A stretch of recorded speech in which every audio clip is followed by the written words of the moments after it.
उधर संगम नगरी प्रयागराज में अक्सर सैंड आर्ट से चर्चा में रहने वाले अजय के नेतृत्व में इस बार अनोखी पहल करते हुए बाल भवन में अनोखा म्यूजियम बनाया गया। यह म्यूजियम उन मूर्तियों का है जो अजंता, खजुराहो और एलिफेंटा में मिली हैं, जिन्हें इलाहाबाद संग्रहालय में रखा गया है। सैंड आर्ट के बच्चों ने पेपर मेश तकनीक से मूर्तियों की कलाकृति दीवारों पर उतारकर शानदार म्यूजियम तैयार किया है। देखिए संवाददाता SM आमिर की खास रिपोर्ट।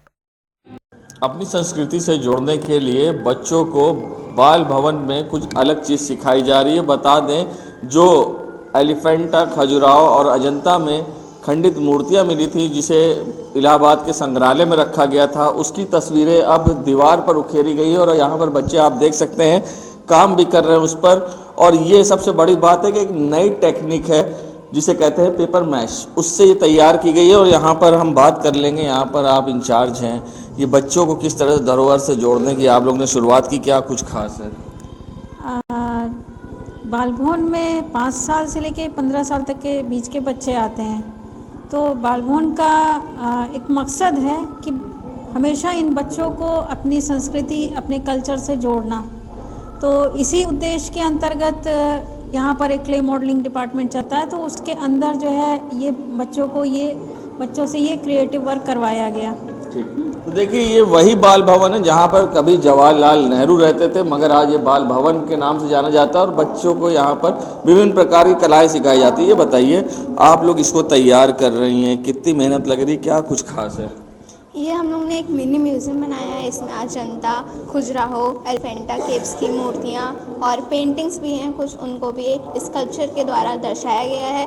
और इसको बनाने में हम लोग को लगभग 4 महीने तक का समय लगा है। देखिए 4 महीने की कड़ी मेहनत के बाद इसे आप लोग ने तैयार किया है, तो अब आगे लोगों को क्या मैसेज दीजिएगा कि जिस तरह की अद्भुत नज़ारा है, पेपर और फेविकॉल मैश करके आप लोग ने पूरी कला उखेर दी है दीवारों पर, क्या कहिए? तो इससे जैसे भारतीय संस्कृति और पहले के आर्टिस्ट थे जो इतनी अच्छी अच्छी मूर्ति सिर्फ 1-2 टूल से बना लेते थे, तो ये यंग जनरेशन को प्रेरित करता है कि कैसे आर्ट की तरफ उनको बढ़ना चाहिए, कैसे उनको पुराने इंडिया के स्कल्पचर्स के बारे में जानना चाहिए। तो देखिए हमारी जो धरोहर है उसको कैसे, विरासत को बचानी चाहिए। यहाँ पर इनके टीचर हैं अजय, आपने बच्चों को किस तरह से पूरी ये कला के लिए तैयार किया, जो बच्चों ने अद्भुत नज़ारा, पूरी प्रतिमा को कागज़ और फेविकॉल दीवार पर ओरिजिनल की तरह उकेर दिया? सबसे पहले सर ये बताना चाहूँगा कि ये बच्चे हमारे साथ सैंड आर्ट भी करते हैं, तो सोशल अवेयर तो ये लोग भी करते हैं। हम लोग ने सर एक थीम तैयार की है, जिस प्रकार से डिजिटल अभी आ गया है, लोग अपनी विरासत, अपनी पुरानी चीज़ों को भूलते चले जा रहे हैं। तो सर हम लोगों ने एक थीम इसको तैयार किया कि हम लोग एक इंडियन स्कल्पचर की ही थीम पे बनाते हैं। जैसा कि त्रिमूर्ति है, अभी लोगों से पूछा जाए त्रिमूर्ति कहाँ है तो लोग नहीं बता पाते हैं। तो मैं चाहता हूँ कि सर लोग यहाँ आएँ, इन सब चीज़ों को देखें। और सर ये बाल भवन में पूरा म्यूजियम बनाया गया है, जिसमें अजंता, खजुराहो, एलिफेंटा और कौशाम्बी से जो खंडित मूर्तियां मिली थी, जो हमारी धरोहर थी, उसकी पूरी प्रतिमा दीवार पर उकेरी गई है, जिसको यहाँ के बच्चों ने तैयार किया है, जो एक अद्भुत नज़ारा है और लोगों को पहुंचकर ज़रूर यहाँ इसे देखना चाहिए।